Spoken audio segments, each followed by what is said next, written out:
I did hear about that, listener, and that's awesome. I mean, Rico is obviously the greatest heavyweight kickboxer of all time, right? He's dominated Glory and other organizations for a long time. But as we know, nobody's undefeated completely in kickboxing, right? Like Bader Hadi or somebody else. Like you fight too much against same guys too many times, and having an undefeated record like boxing is just not going to happen. Just like it won't happen in MMA. How do I feel about the transition? The transition is not as easy as people think it is, and I'll tell you why. So, footwork and stance are a big part of whatever martial art we're fighting in, right? Whether that's boxing, whether that's jujitsu and wrestling, or whether that's kickboxing.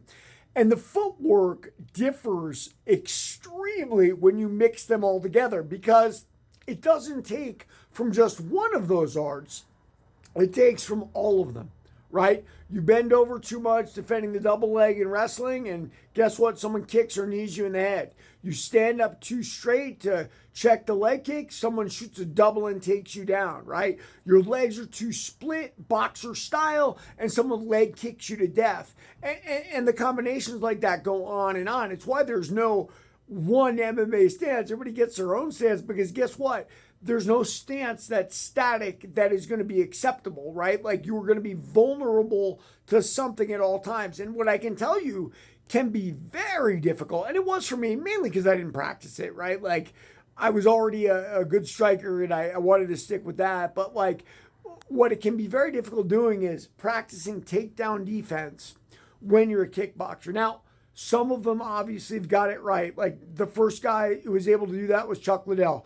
Not that Chuck Liddell was a kickboxer. I mean, he was a Kempo guy who kickboxed, right? But guys today, Israel Adesanya, Alex Pereira, world-class kickboxers that learn takedown defense and learn enough on the ground to get back up. For Rico, has he learned that takedown defense? Does he have cage defense that he's going to need to not get taken down, not get put up against there?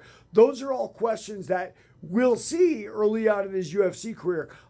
It may have benefited him to take some regional fights first, especially in Europe where he's from anyway, and get some experience that way before he dives into the UFC. But we're prize fighting here, right, guys? This isn't all about what benefits most. This is about where we make the most money. And a guy like Rico is going to command a lot of money. I mean, as much as the UFC will pay, so to speak. You know, you'd think he might want to try boxing, which can be one off a bigger payday than the UFC. But yes, listener, I've heard about it. I'm excited. We'll see how he does. Everybody like and follow for more on the fight.